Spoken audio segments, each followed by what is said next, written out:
We are living in a shadow world. The immortal man is your own wonderful human imagination. That man can never die. That's Jesus Christ. You are the Lord Jesus Christ.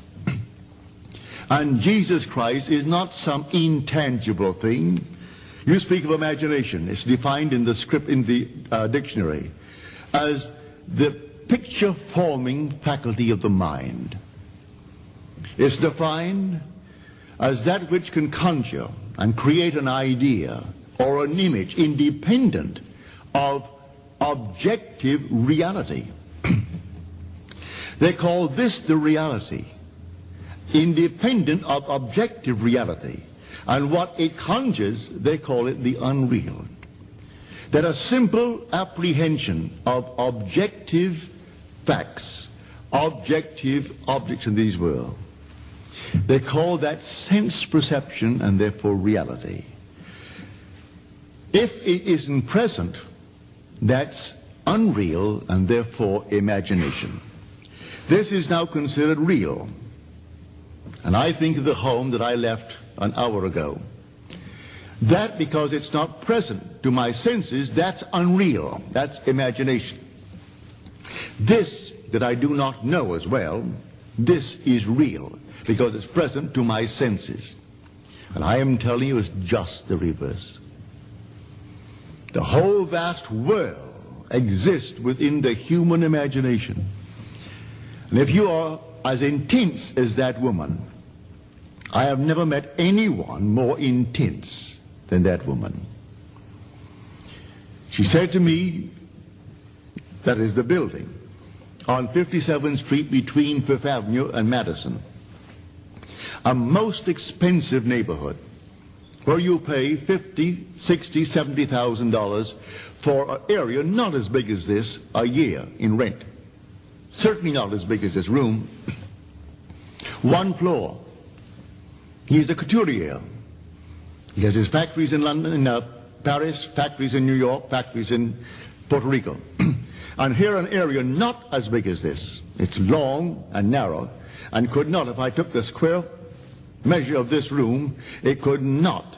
That place could not be this big. And he was paying $65,000, $70,000 a year rental.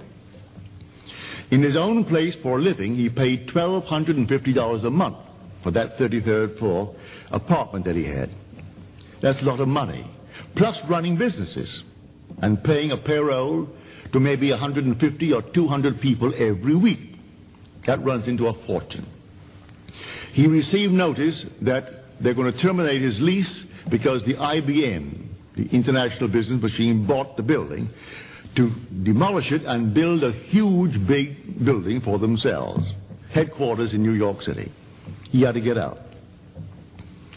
He began to give her all kinds of reasons why he couldn't find a place. She said, don't tell me what you don't want. Don't tell me what can't be done. Tell me what you want. You name them. I don't care how many you name. You just simply name them. Well, she said, I want a building on 57th Street between 5th Avenue and 6th Avenue. And they say there is no building for sale. Not even for rent, but certainly not for sale. She said, don't tell me what is not. Tell me what you want. Now, he said, we have 18 months to go on our present apartment. It is $1,250 a month. I would like to move and reduce our rent. All right. But who is going to pay $1,250 and take over my lease? Don't tell me who is going to do it. Tell me what you want. Well, that's what I want. I want to get out of that lease and find a place just as nice, as tall as that. They were on the 33rd floor, up to the 30s, where I can have a view and not pay that sort of money. He gave her 12 things. She has the capacity to go into these states and bring them out, and they are objective to her. Every one. He found the place, number 41 West 57th Street, 8-story building. It wasn't for sale. She didn't concern herself with what is or is not for sale. She got it. They are there now. Someone came in after she released the apartment in her mind's eye and actually moved into another one right next door to this on 57th Street, someone came in and said, I'll take over your lease at the same rent, $1,250. And then she found a place on the 30th floor, right adjacent to where they own now the eight-story building, for $650 a month, reducing it by $600. Everything that he requested, she did it. That's her intensity. And she was determined to know what happened to Larry. She wanted to prove to her own satisfaction that Larry survived, that Larry is real. It's not just a dream, that her Larry is a solid reality. And she could put her hand on Larry and talk to Larry and communicate with Larry. And the whole thing became a reality to her. That is Louise. She has proven beyond all doubt the truth of what I'm trying to tell everyone that I meet, that imagining creates reality, because imagining is God in action. That the human imagination is Jesus Christ, and there is no other Jesus Christ.